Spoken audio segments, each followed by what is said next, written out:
And then we'll prime the carburetors by hitting the accelerator pumps a couple times to give it a couple of squirts of fuel in there, as you know.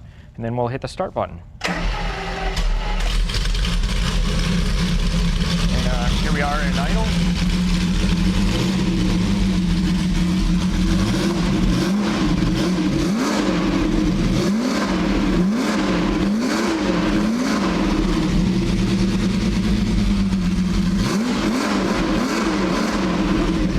Jay Leno Garage. Today, the heart, the soul, the essence of Lamborghini. We don't have the cars, we just have the two incredible engines. The one that started it all, and of course, a huge 8-liter powerboat offshore racing engine. And we'll fire both these up, and you can see what they sound like. They make a lot of noise, but they're very, very cool. I'm here with Andrew Romanowski. He is the president of the Lamborghini Club, and this is his motor, and we'll find out about it. Andrew, come on in. Good to see you, my friend. Good to see you, Jay. Great to be back on the show. If you read Octane magazine, I have a whole story about how he shamed me. My Muir had been sitting for like a year, and it was just going back to the dust, and he came and said, "What? Look how dirty you are." Oh, you're right. So I went through the whole thing, and that's why I appreciate that. But yeah, no problem, Jay. Yeah, but you'll read that story. Tell us what we have here. Well, as you mentioned, this is the first Lamborghini engine. This is a 3.5-liter V12 from a 350 GT that I'm in the process of restoring. It was a sort of basket case car that I bought from somebody who had been sitting around for decades in boxes and pieces. And in the process of the restoration, this was the first to come together, the engine. And so for testing and display purposes here for the show, we put it on a cart, you know, to show everybody how it works. It's really great, except now you don't want to put it in the car because it looks so beautiful. You just want to run it here on the stand. Yeah, that's true. It really is a great looking engine with the 6 Weber carburetors, the valve covers clearly displaying Lamborghini. It's a sharp piece. Yeah, and this is the engine that really made everybody sit up and take notice, because Ferruccio Lamborghini wanted to build a more roadworthy Ferrari. You know, the classic story, he got in a big fight with Enzo, the collectioner. "Why don't you build your own car? You can build just two Italian guys yelling at each other." I think Ferrari started more people in the car business. Monteverdi, Enzo Ferrari, you know, they had a big fight to them, and they went off and built their own cars. But he really did it. And this was, I think, fair to say, smoother, probably a better roadworthy engine than some of the road Ferraris. I mean, the Ferrari V12s are great. I'm not saying they're not, but this was a very competitor, let's say. I think it made a few more horsepower than the equivalent V12 Ferrari at the time. Am I right? Yep.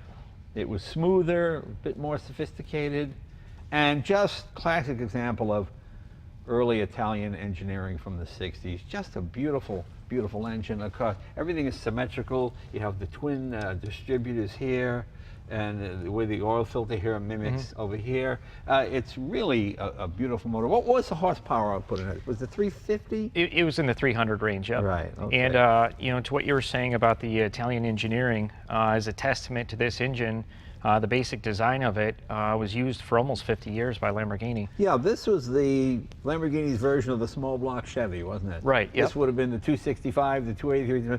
Well, this started out 3.5-liter, 4.5-liter, 5-liter, all the way up to this.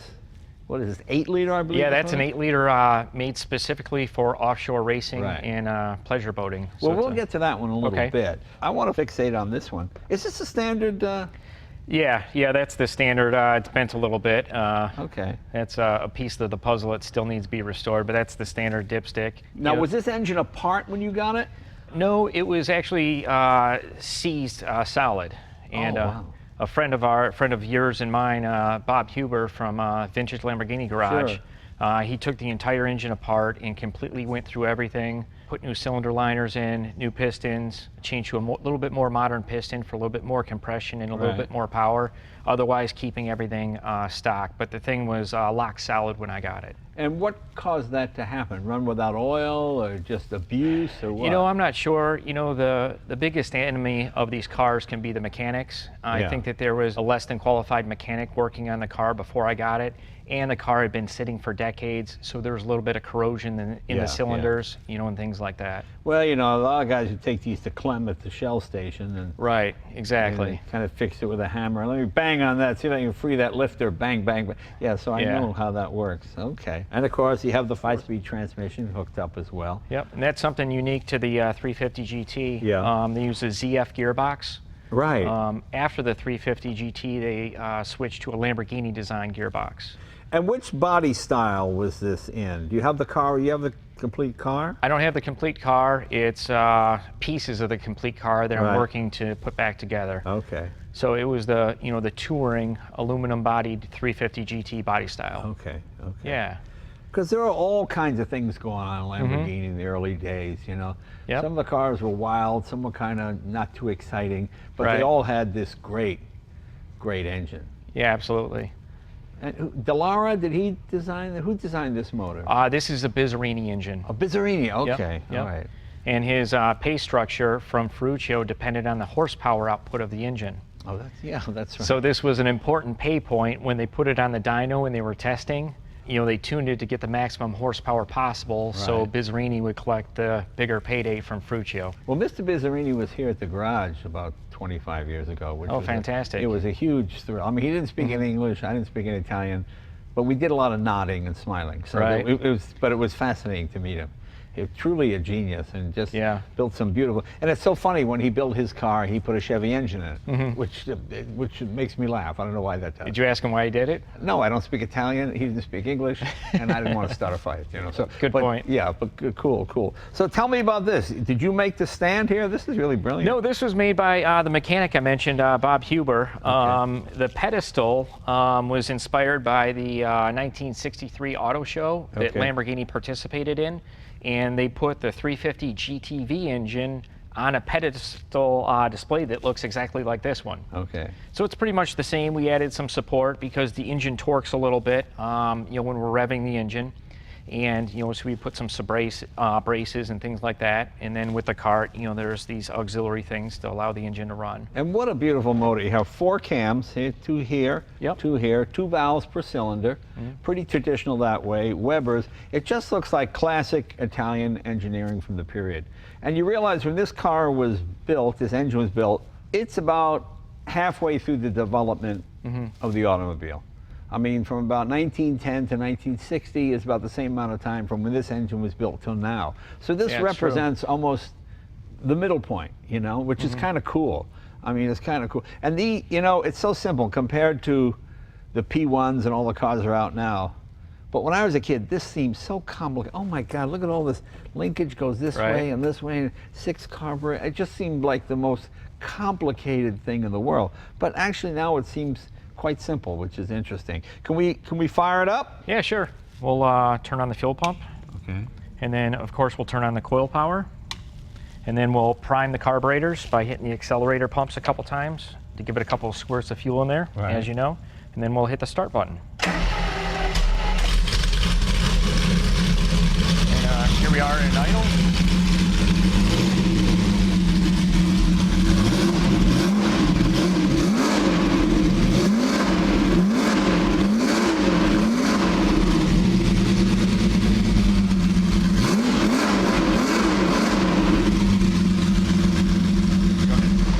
Sorry, Mrs. McGillicuddy. Yeah, we'll keep it down. Neighbors don't like that.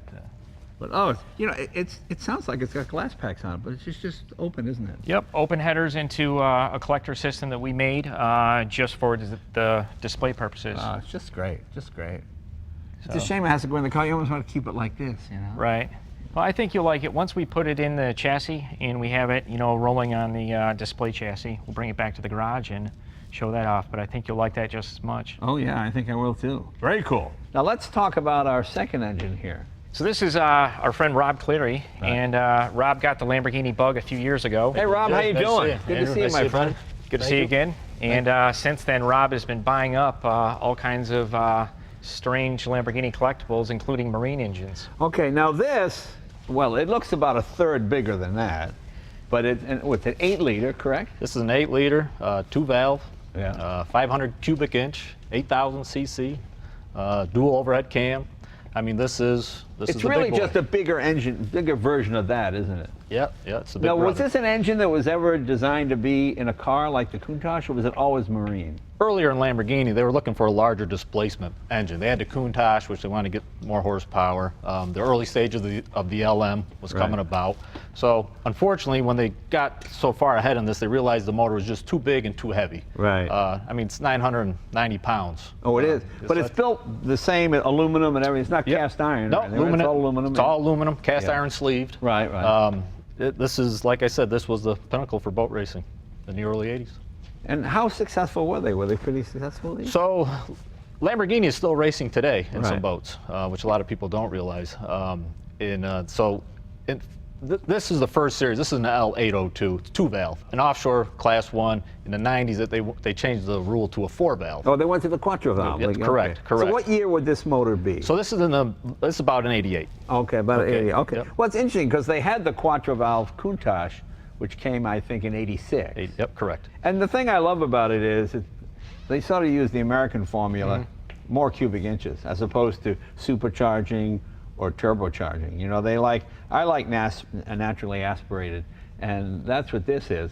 And it's interesting. You think they would, well, stick a couple of turbos on it, that'll do it. But no, they just got bigger and bigger, you know. This would be like the Hemi version of a Lamborghini, wouldn't it? Right. Yeah, and Lamborghini stayed naturally aspirated with everything until the Urus. Right. Yeah, up until then, everything was natural aspiration. And So- what is this rev to? About 8,500? So these are lower revving, but you know, because you got to remember, when you're boat racing, a belt can propel outside the water, Right. so they have the rev limiters on them. But the max power on this model was about 770 horsepower at 6,800 RPM. Did anybody ever try to put one of these in a car? Not to my knowledge. No? You know, some people have talked about putting them in LMs, but I've never seen anyone successfully do it. I mean, probably the weight alone would make it, Yeah. you know, infeasible. It's the exact same construction, the exact same design as this motor, except just everything's what, a third bigger? Large, bigger piston. Yeah. How big? What's the piston diameter? Piston on this is a 98.7. Okay, these are 77 millimeter diameter pistons. So as Jay said, that's roughly a third of the size right there. And what's the induction here? This is electronic fuel injection. Jay. Okay, that's what I thought. I'm saying it looked like, well, no, it's not Weber's, of course, yeah. Now they did also make a carburetor version too, Right. for pleasure boating. Right, okay. So is this a race engine or the pleasure boat version? No, so this is an L802. That was Okay. the race engine. All in total, and they made two series. They made the L802, which was for the boat racing, and then they made an L900, which is a carbureted version for pleasure boating. Yeah. But all in all, they didn't make a lot of these engines at all. And these are still relatively easy to work on, aren't they, compared to some of the more modern stuff? Because, I mean, of course you got more cams and everything, but it's all exactly what you see. You know, modern cars, you take them apart and pink, you drop some circuit board somewhere and you have no idea what. I mean, this form follows function. There's a cam follow, there's a cam, there's a, you know, you adjust it, you know, the whole deal. Plus, it must be fun. You can just adjust everything right here without out of the vehicle. Was this ever in a race boat, this one? Jay, actually what they ended up doing under another good friend that we all share is Valentino Balboni. Right. So this actually was done under his watch. And we should explain Valentino Balboni, probably the most famous factory test driver in the world. Everybody seems to know his name. Yeah, absolutely. Maybe him and Wallace were the two. But Balboni, because we're about the same age, and he started doing this when he was 18. When I was 18, I was working at McDonald's. Hey, you want fries with that, dude? Whereas he was actually driving and testing cars. And to this day, he still does. You know, when he comes, he gets in anybody's something. Let me see. I remember this car. Yes, boom. He takes off. You know, Right. And a real interesting guy, and he had the greatest. Everybody thought he had the greatest job in the world. And he would race through the hills of Modena, chasing. He would run into a Ferrari test driver, and the two of them would mix it up and all that kind of stuff. So it's really exciting. He really had an exciting life. They even named a car after him. They did the Balboni version. Gallardo. Of the Gallardo. Gallardo, yeah. That's right. And they made it rear wheel only, not four-wheel drive, which is my favorite. And it had a manual box. Right. Which- And we brought the, Rob has one, and I have one as well. We brought it to your garage last year. Right. And You know, that's my favorite Lamborghini because it's light and it's just great, Now, before we fire it up, I noticed this has one distributor, whereas the road car has two. yeah, so in the early days of the engines, there were two separate distributors, and in the later days, they went to a single one, especially when you needed air conditioning or, you know, a way to drive the air conditioning or something off of the other drive. Oh, I see. Okay. And in the later days, you had faster processors for the electronic fuel injection. So you could go to a single distributor, and the fuel injection processor could keep up with the 12 points on the single distributor. Oh, okay. So the early days, they didn't have the technology for a single distributor that big, is what you're saying, basically. Basically, Okay. yeah. Okay, and tell me about this. It looks like there's a pipe that runs through here. This cools the exhaust, is that what it is? Yeah, Jay, so one of the things they use for the boat racing, obviously, they use the salt water from the ocean to actually cool the exhaust. So you would have lines coming up here, and you would see, if you ever watch boat racing, you would see a stream, just the water coming right out the exhaust, and that would be used to cool the exhaust. Of course, why do you need to cool the exhaust? I mean, in racing in Formula One, they don't cool the exhaust. What's the reason for cooling the exhaust? These motors run hot. Yeah, it keeps the these- engine temperature down. Keep in mind, these are usually in some kind of a compartment.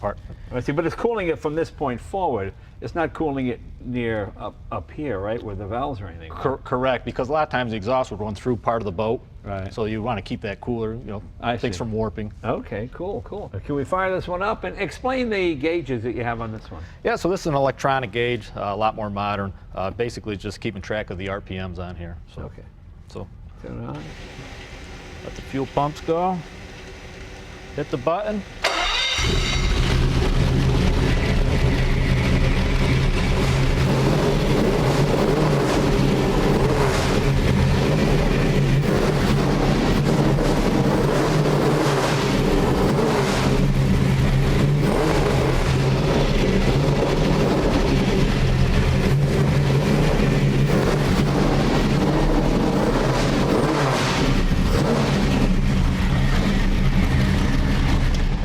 It's an orchestra. It sounds fantastic. It is. That's the best kind of music they make, It Jay. really is. And did you make this stand as well? So again, no, Valentino, he commissioned the whole build. I was lucky enough to meet Valentino, an idol of mine, ever since through the Lamborghini Club of America. Yeah, and he's that much older than you. No, not by any, no. No, he's my age, right? He's about 68, right? Yep. Oh, Yeah. say 48, 41. Well, that's what I mean. So to me, so when you were a kid, he was He was it. yeah. We all had the car bug, so he was just, like I said, I was always just into Lamborghini just because of the whole history. And like you said, thank the Enzo, Ferruccio came about, and he just, from helicopters to tractors to combustion. Well, I like him because we had the same birthday. We're both born on that's right. April 28th, so that kind of. And I just like his attitude is the same as mine. I don't really like to go racing. I like fast, drivable, comfortable road cars. Something that's really enjoyable to road, as opposed to a race car on the road, which it's a little harsh. He always made cars that handled and started and worked, and the clutches always worked. That was his thing, As he put it, a car for gentlemen drivers. Yeah. I don't know if I'm a gentleman or not, but yeah, basically that's what it is. Basically. Well, these two engines are just fantastic, guys. Just great. Thanks for bringing it. And you think this will be in a car anytime soon? Or Well, going to keep this in the living room. Not in the living room, maybe in the garage for a little bit, but Yeah. I think the next step of it, I have the chassis and the suspension for the car just about ready to go, so we're going to put it into the chassis, and maybe we can bring the rolling chassis back to the garage to show everyone. That would be great. Now, do you have to make a body for it too, or have you got a body? Much of the body's missing, so a body will have to be created. And where did it go? Was it an accident? I think it might have been in an accident, and then someone started to restore it, and then they stopped, and over the years, pieces became missing. Yeah, and somebody thinks changes hands and things like that. By the time it came to me, it was sort of a carcass of a car. Right. So, Well, thanks for saving this piece of history. Yeah, it's thank you, just Jay. great. It's classic.